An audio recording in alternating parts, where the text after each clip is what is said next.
Grooving on a Sunday afternoon. Had to do it, man. How we doing? How you like my backdrop? You like it? Looking good? It's in my daughter's room. I'm like, that's bad to the bone. I gotta go check it out. See if I can't do this in here real quick. So anyway, let's get rolling. I'm JP. I coach for Jesus, and today we're going to talk about the common denominator. So let's do it all for the glory of God, okay? Okay. As we decline outwardly, are we growing inwardly? In other words, are we increasing our spirituality as we decrease our physicalness? See, are we contributing?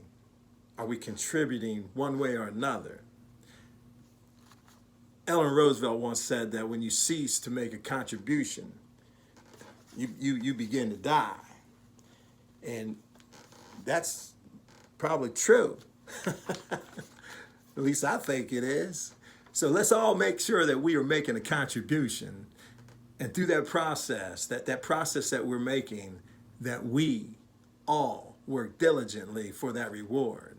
See, that reward comes from the key to knowledge. And that key to knowledge, we need to embrace it.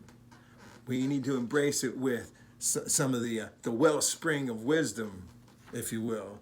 That wellspring of wisdom that we can conform to, that we rectify with, right? That molds us, that shapes us, that grooms our posture.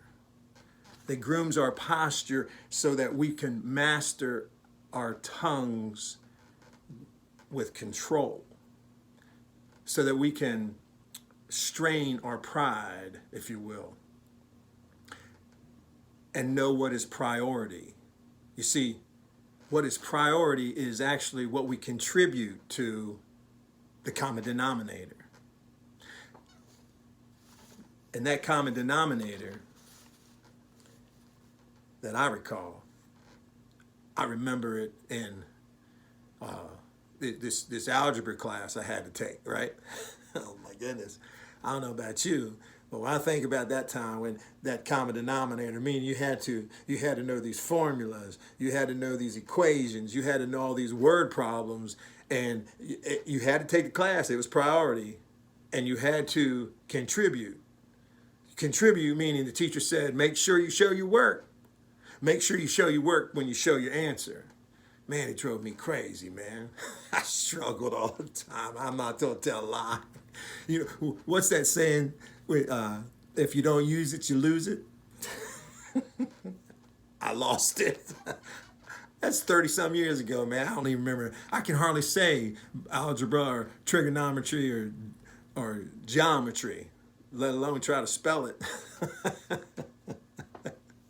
Anyway, but this, on a serious note, when I think about it today, how important those formulas, how important those equations and those word problems are today. You see, that's the common denominator that is uncommon in today's world. Meaning, the common denominator is Jesus. Where is he at with everybody?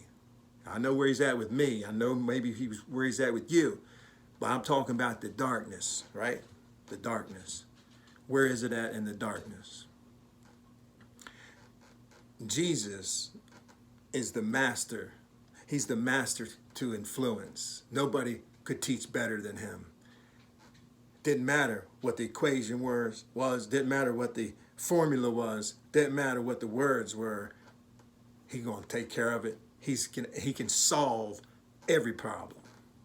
So you don't need that mathematician book. What you need is his book.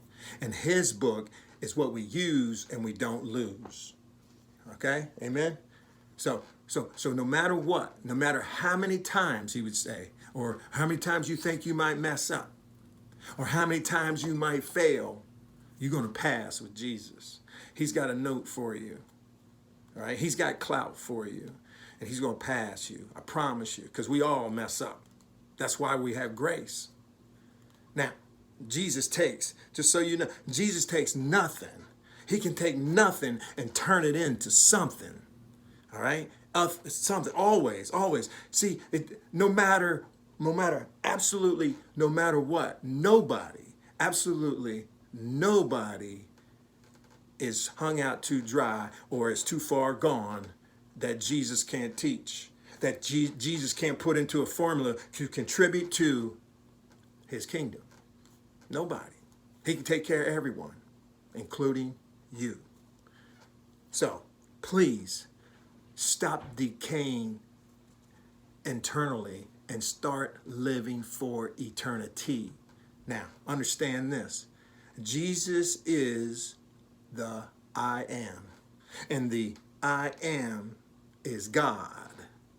Two scriptures I'll give you, look them up.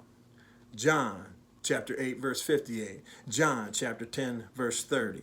See, I am is the bread of life, is the light of the world. I am is the key, is the gatekeeper, right? I am is the good shepherd. I am is the true vine, the resurrection, and I am is the way, the truth, the life. That's all in John, if you want to look it up. I am is the common denominator. The love of I am is priceless, my brothers and sisters. It's priceless, meaning you can't buy it, but it's free. If that ain't an oxymoron, I don't know what is. It's too expensive, but you can't buy it, but it's free. True statement, right? In other words, I don't care how much money you have or how much you don't have, you can't not have it. You got to have Jesus in your life. It's all because of this, and it's all what's in here. The attitude, everything in here. That's what really matters. I am is everything. The richness of I am is the greatest gift that any of us could ever receive. Ever. So stop consuming the darkness and start contributing to the light. The common denominator, I am. Peace, my brothers and sisters. I love you all.